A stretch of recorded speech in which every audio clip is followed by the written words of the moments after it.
65세가 되면 소득과 재산에 관계없이 모두 기초연금을 받아야 할까요?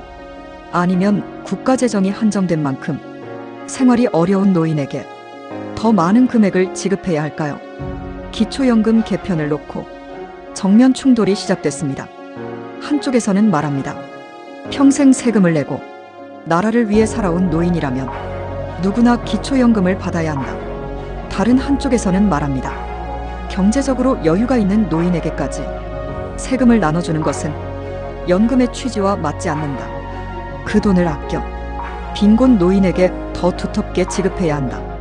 보편 지급이냐, 선별 지원이냐, 기초연금이 만들어진 이후 가장 큰 구조 개편 논쟁이 본격화되고 있습니다. 하지만 먼저 정확하게 확인해야 할 부분이 있습니다. 모든 노인에게 기초연금을 지급하는 방안은 아직 정부 정책으로 확정되지 않았습니다. 저소득층만 남기고 지급 대상을 줄이는 방안도 확정된 것이 아닙니다. 현재는 국회 연금개혁특별위원회와 민간 전문가들이 여러 개편 방안을 검토하는 단계입니다. 민간자문위원회도 단일 합의안을 만들지 못했습니다. 보편 지급을 주장하는 쪽과 저소득층 집중 지원을 주장하는 쪽이 별도의 의견을 낼 가능성이 큽니다. 오늘은 이 논쟁의 핵심을 살펴보겠습니다. 현재 기초연금은 누가 얼마나 받고 있는지, 모든 노인에게 지급하면 무엇이 좋아지는지, 저소득층에 집중하면 어떤 문제가 생길 수 있는지, 그리고 국민연금 개혁과 기초연금 개편이 왜 함께 논의돼야 하는지 차분하게 정리해 보겠습니다. 먼저 현재 제도부터 보겠습니다. 기초연금은 국민연금과 다릅니다. 국민연금은 일할 때 보험료를 납부하고 나중에 돌려받는 사회보험입니다. 반면 기초연금은 보험료를 따로 내지 않습니다. 국가와 지방자치단체가 세금으로 지급합니다. 현재 지급 대상은 만 65세 이상 노인 가운데 소득인정액 하위 70%입니다. 소득인정액에는 월급만 들어가는 것이 아닙니다. 근로소득, 사업소득, 국민연금 등 공적연금 소득, 금융재산과 부동산, 자동차와 부채 등을 일정한 방식으로 계산해 반영합니다. 2026년 단독가구는 소득인정액이 월 247만 원 이하여야 합니다. 부부가구는 월 395만 2천 원 이하여야 합니다. 단독가구가 받을 수 있는 기준연금액은 최대 34만 9,700원입니다. 부부가 모두 받을 경우에는 각각 20% 감액이 적용돼 부부 합산 최대 55만 9,520원이 지급됩니다. 그렇다면 왜 지금 제도를 바꾸자는 이야기가 나올까요?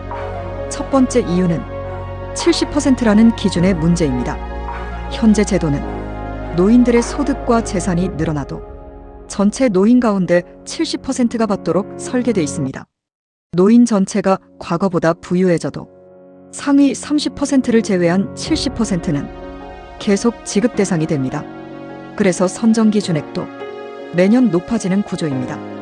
2015년 단독가구 선정기준액은 월 93만 원이었습니다.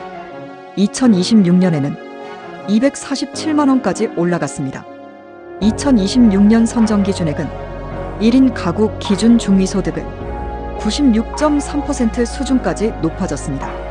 전체 국민의 중간소득에 가까운 노인도 기초연금을 받을 수 있게 된 겁니다. 비판하는 쪽에서는 이렇게 말합니다. 기초연금은 원래 노인 빈곤을 줄이기 위한 제도다. 그런데 소득과 자산이 적지 않은 노인에게까지 똑같은 금액을 지급하면 빈곤 완화 효과가 떨어진다. 다만 반대의 통계도 있습니다.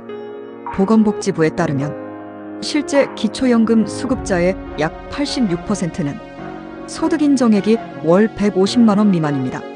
선정기준액이 높아졌다고 해도 수급자 대부분은 여전히 중저소득 노인이라는 뜻입니다.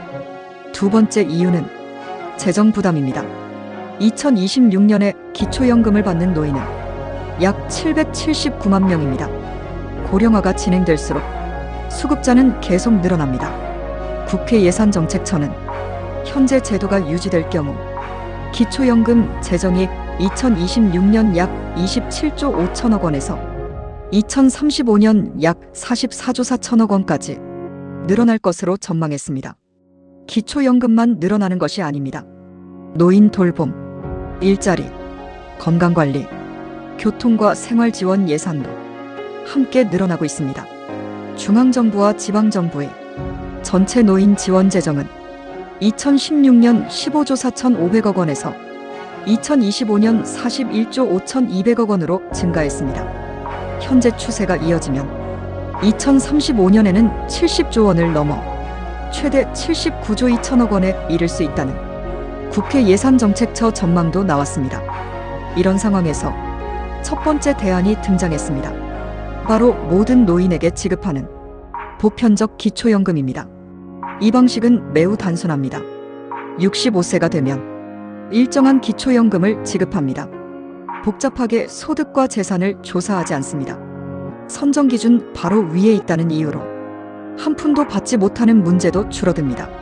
현재 제도에서는 소득 인정액이 기준보다 조금 낮으면 기초연금을 받을 수 있습니다. 하지만 기준보다 조금 높으면 지급 대상에서 제외됩니다. 불과 몇만 원 차이로 기초연금 수급 여부가 갈릴 수 있습니다. 이런 현상을 문턱 효과라고 합니다. 보편 지급을 하면 이 문턱이 사라집니다. 소득과 재산을 조사하는 행정비용도 줄일 수 있습니다. 어르신이 스스로 복잡한 서류를 준비하지 않아도 됩니다. 소득과 재산이 공개되는 것을 꺼려 신청하지 않는 문제도 줄어듭니다. 기초연금을 가난한 사람만 받는 공공부조가 아니라 노년기에 누구나 받는 기본적인 사회적 권리로 만들 수 있습니다. 국민연금에 오래 가입한 사람도 불이익을 받는다는 느낌이 줄어듭니다. 현재 일부 국민연금 수급자는 국민연금을 많이 받는다는 이유로 기초연금이 감액될 수 있습니다. 성실하게 보험료를 냈는데 기초연금에서 불이익을 받는다는 불만이 나오는 이유입니다. 보편화 방안 가운데는 국민연금의 재분배 기능을 담당하는 부분과 기초연금을 통합하는 구상도 제시됐습니다. 모든 노인에게 기본연금을 지급하고 국민연금은 가입기간과 소득에 따라 더 받는 구조를 명확하게 만들자는 겁니다. 다만 고소득 노인에게 지급한 금액은 연말정산이나 종합소득세를 통해 다시 환수하는 방식도 함께 거론됐습니다. 소득 상위 15%에서 20%에게는 일단 지급한 뒤 세금으로 돌려받자는 방식입니다. 보편 지급론은 정치적으로도 강한 장점이 있습니다. 모든 사람이 받는 제도는 국민적 지지를 얻기 쉽습니다. 나는 내고 다른 사람만 받는다는 불만도 줄어듭니다. 국민연금 보험료를 내는 청년 세대도 나중에는 나 역시 받는다는 예측을 할 수 있습니다. 하지만 가장 큰 문제는 돈입니다. 현재도 노인 70%에게 지급하는데 수십조 원이 들어갑니다. 지급 대상을 거의 모든 노인으로 늘리면 재정 부담은 더 커질 수밖에 없습니다. 국회 예산정책처는 지급 대상을 소득 하위 70%에서 80%로 늘리는 것만으로도 향후 10년간 약 47조 1천억 원의 추가 재정이 필요할 것으로 분석했습니다. 80%가 아니라 모든 노인에게 지급한다면 부담은 더 커질 가능성이 높습니다. 그 돈은 결국 세금에서 나옵니다.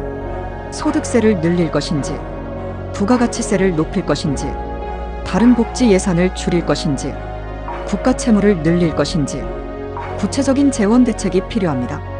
젊은 세대의 반발도 고려해야 합니다.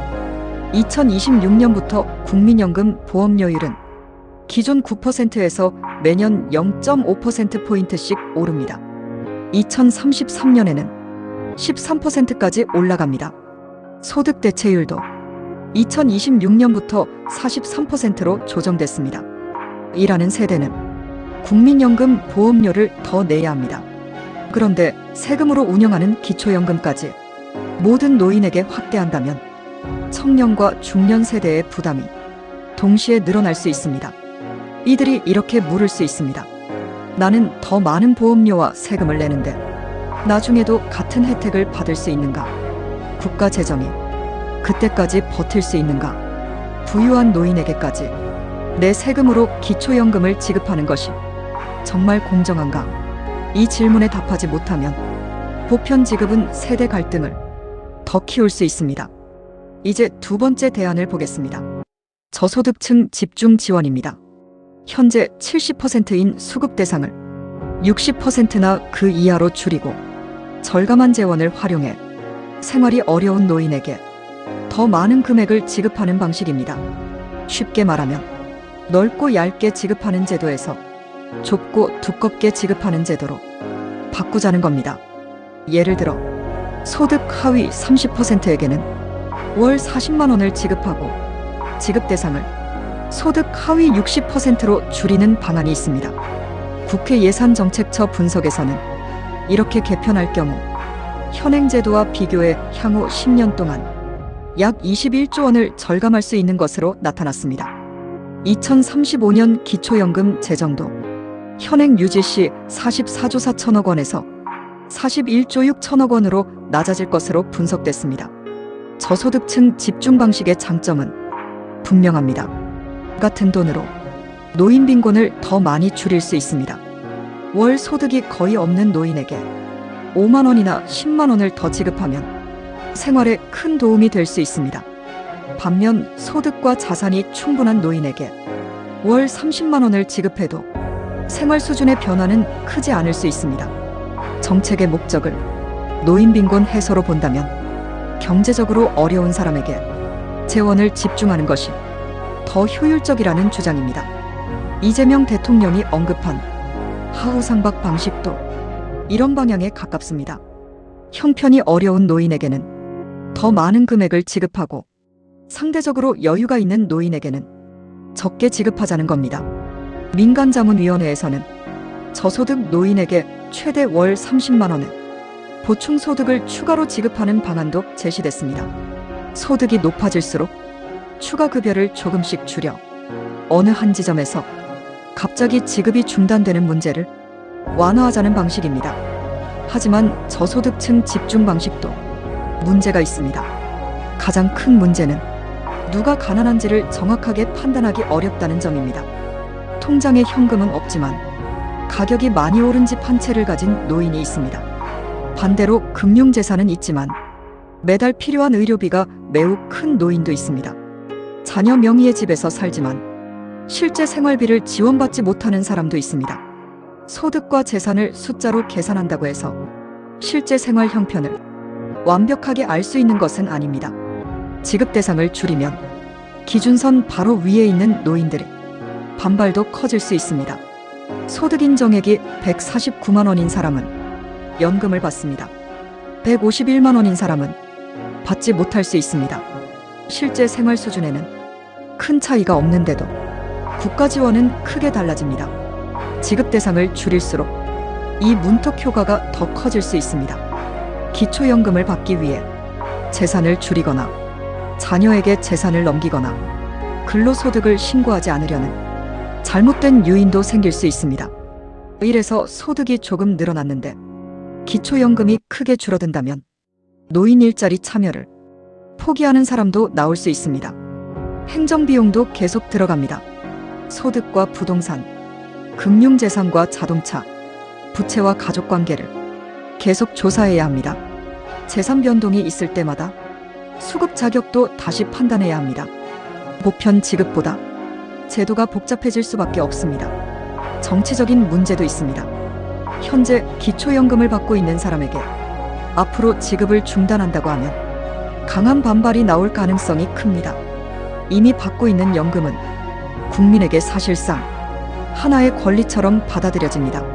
그래서 지급 대상을 축소하더라도 현재 수급자는 보호하고 새롭게 65세가 되는 세대부터 기준을 단계적으로 바꾸는 경과 조치가 필요할 수 있습니다. 하지만 그렇게 하면 재정 절감 효과가 나타날 때까지 오랜 시간이 걸립니다. 세대마다 다른 기준이 적용돼 또 다른 형평성 논쟁도 생길 수 있습니다. 여기서 중요한 사실이 있습니다.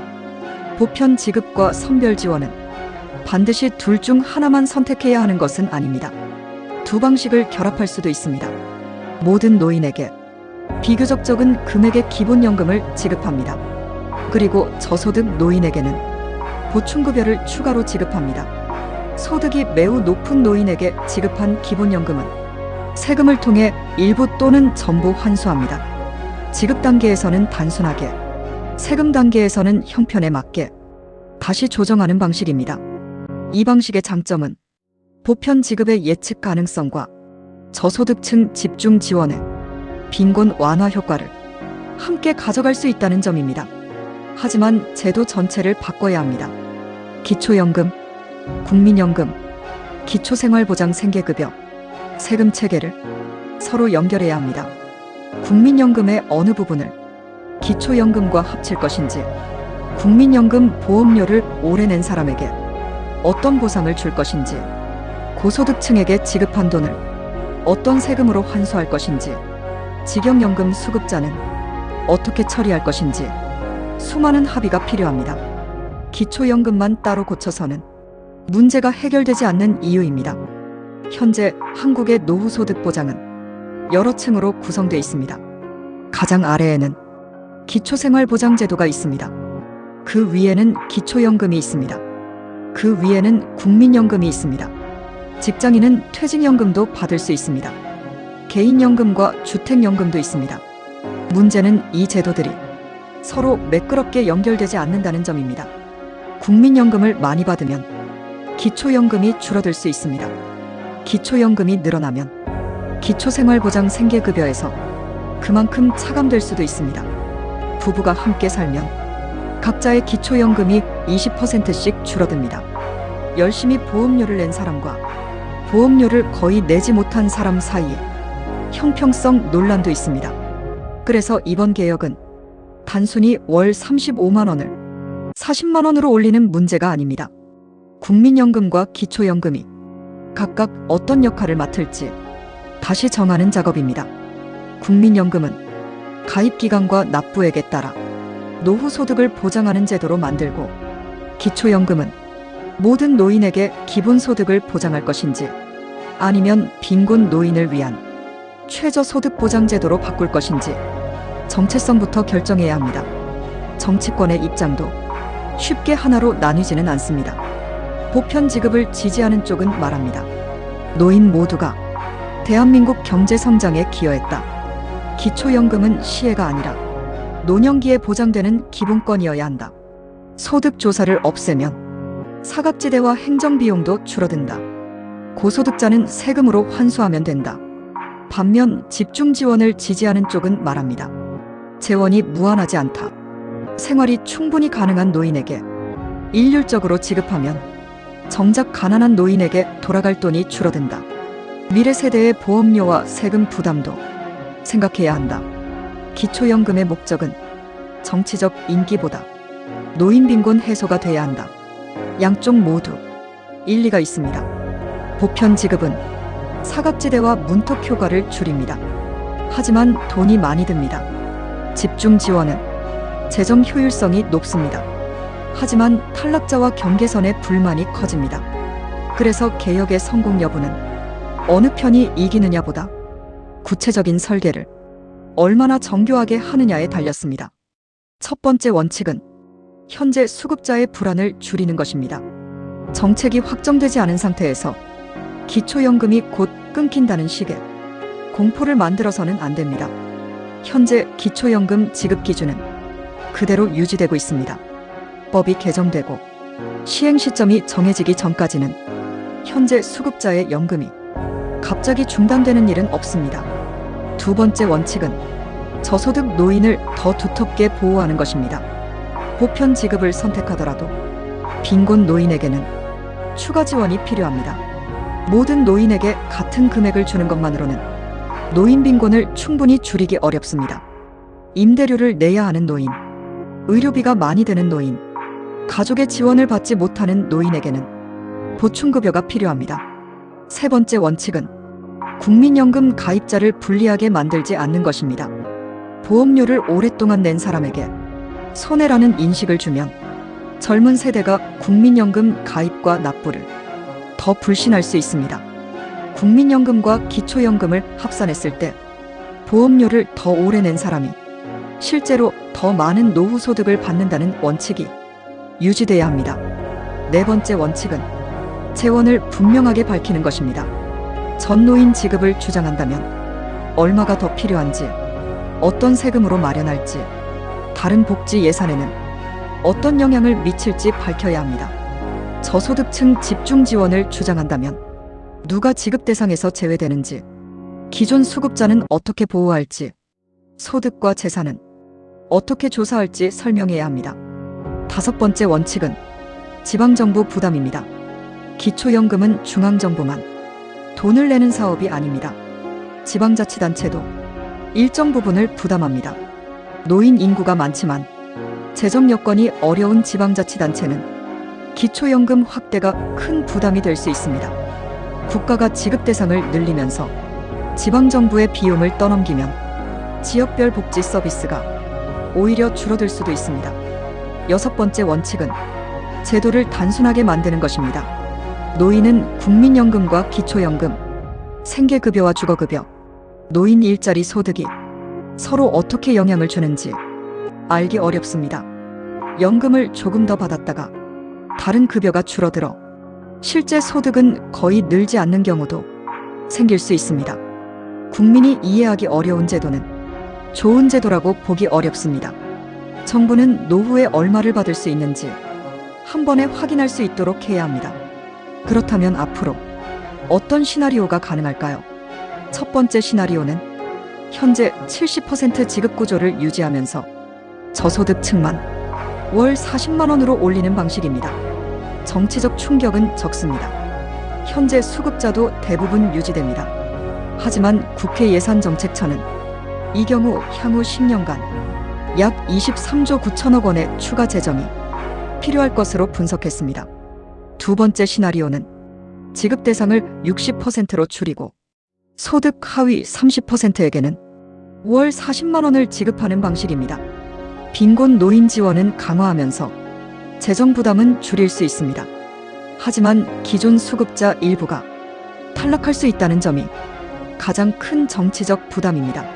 세 번째 시나리오는 모든 노인에게 기본연금을 지급하고 저소득 노인에게 보충급여를 추가하는 방식입니다. 소득 상위 계층의 기초연금은 세금으로 환수할 수 있습니다. 가장 포괄적인 개혁이지만 국민연금과 세제까지 함께 바꿔야 해 시행 난도가 높습니다. 네 번째 시나리오는 수급 연령을 높이는 방식입니다. 현재 65세인 기초연금 수급 연령을 단계적으로 68세까지 올리면 향후 10년간 최대 53조 원을 절감할 수 있다는 분석도 나왔습니다.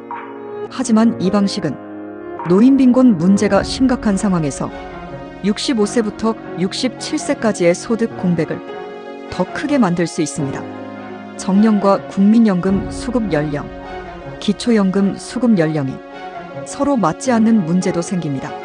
일할 기회 없이 연금 지급 시점만 늦추면 재정은 절약할 수 있어도 국민의 생활은 더 어려워질 수 있습니다. 오늘의 핵심을 정리하겠습니다. 현재 기초연금은 만 65세 이상 노인 가운데 소득 인정액 하위 70%에게 지급됩니다. 2026년 최대 지급액은 단독 가구 기준 월 34만 9,700원입니다. 모든 노인에게 지급하는 방안과 저소득층의 지원을 집중하는 방안은 아직 확정된 정책이 아닙니다. 국회 연금개혁특별위원회 민간자문위원들도 하나의 결론을 내리지 못했습니다. 보편 지급은 사각지대와 문턱 효과를 줄일 수 있습니다. 국민이 받을 금액도 미리 예측하기 쉽습니다. 하지만 고소득 노인까지 지원하면서 재정 부담이 크게 늘어날 수 있습니다. 저소득층 집중 지원은 같은 예산으로 빈곤 노인에게 더 많은 금액을 지급할 수 있습니다. 하지만 지급 대상에서 탈락하는 노인이 생기고 복잡한 소득 재산 조사와 경계선의 불공정 문제가 남습니다. 가장 현실적인 해법은 양쪽의 장점을 결합하는 것일 수 있습니다. 모든 노인이 받을 수 있는 적정한 수준의 기본연금을 만들고 생활이 어려운 노인에게는 보충급여를 추가합니다. 고소득 노인이 받은 기본연금은 세금으로 일부 환수합니다. 현재 수급자는 단계적으로 보호합니다. 국민연금 보험료를 오래 낸 사람에게는 분명한 보상이 돌아가도록 설계합니다. 그러나 어떤 방식을 선택하든 공짜는 아닙니다. 누군가는 세금을 더 내야 합니다. 다른 예산을 줄일 수도 있습니다. 미래 세대가 부담할 수도 있습니다. 그래서 연금개혁은 노인과 청년의 싸움이 돼서는 안 됩니다. 현재 노인의 빈곤을 줄이면서 지금 보험료를 내는 세대가 감당할 수 있는 수준을 찾아야 합니다. 정치권이 해야 할 일은 모든 노인에게 얼마를 주겠다는 인기 경쟁이 아닙니다. 지급 대상을 무조건 줄이자는 재정 절감 경쟁도 아닙니다. 누구에게 얼마를 어떤 재원으로 얼마 동안 지급할 것인지 국민에게 정확한 계산서를 보여주는 것입니다. 여러분은 어떻게 보십니까? 기초연금은 소득과 재산에 관계없이 모든 노인에게 지급해야 할까요? 아니면 지급 대상을 줄이더라도 저소득 노인에게 더 많은 금액을 지급해야 할까요? 댓글로 여러분의 의견을 남겨주십시오. 오늘 영상이 도움이 되셨다면 구독과 좋아요 부탁드립니다.